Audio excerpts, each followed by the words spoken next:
I had clients to see and things to shoot and work to do.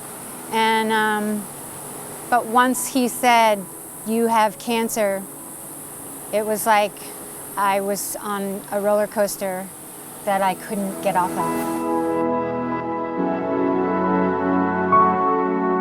I didn't have time to have cancer, in my opinion. Kind of ignored the doctor's warnings, thinking it just couldn't be true. And within weeks I was starting chemo, and the chemo kept getting extended because they kept finding that it had spread more than they initially thought.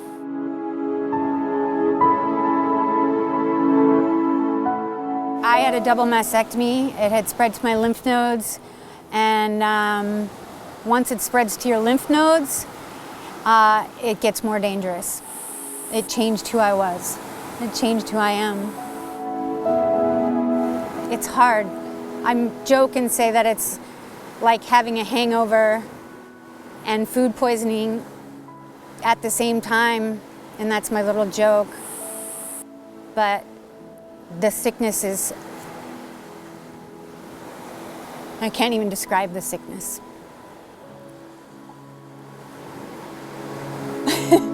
Sorry.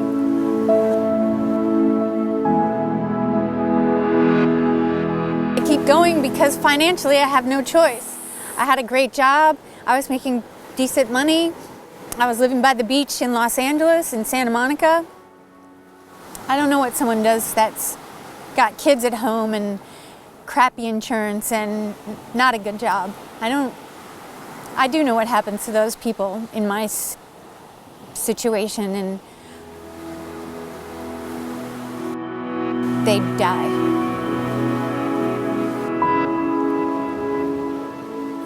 After you do chemo, they tell you that once you start radiation, that's the easy part. But in all actuality, that was the part where I couldn't work anymore, because from here all the way to here, I had third-degree burns. At that point, with open wounds and no immune system, I was hospitalized for 10 days with mono and C. diff. During those 10 days, I was fired. I didn't know I'd be taking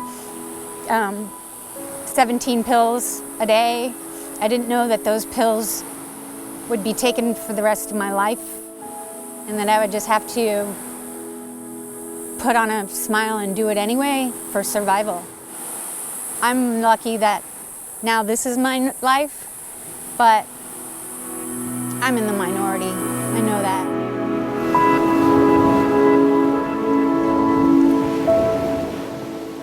I have a younger sister, and I just knew she would be devastated if I gave up. If I tried my hardest and I didn't make it, I knew she would be proud. But to give up, that's just not who I am. So I'm still fighting.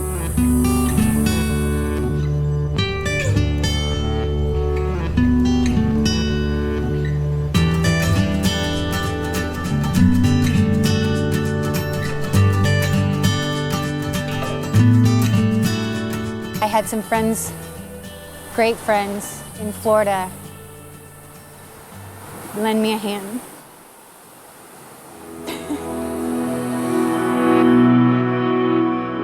The Julian family, me and my girlfriend Libby, we started working on Survivor together, and she married one of the captains that was working on one of the shows in the Amazon, and they got married and they have a beautiful family, and that's the family that's helped me. I got out of my lease early and finished treatment and moved to Florida.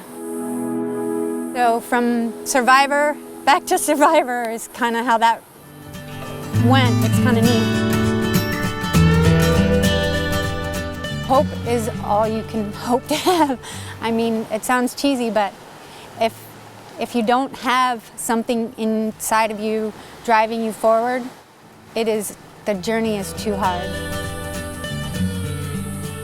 I was working one day and I wasn't feeling well, and they told me to go get on one of the boats, and at that point I finally felt like I had exhaled from the past year, and I saw dolphins, and I just thought it was a really beautiful way to start my job.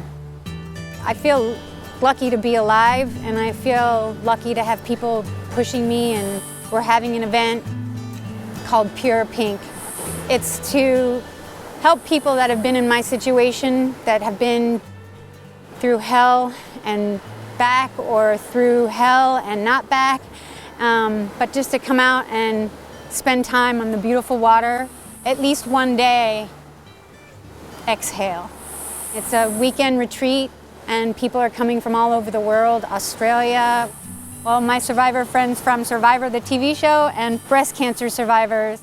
All of that is going to benefit the American Cancer Society. I feel like I was blessed with having friends and family help me, and now that I'm in a new community, I kind of want to try to pay it forward. And luckily, the people I work for are angels, and they're letting me do that.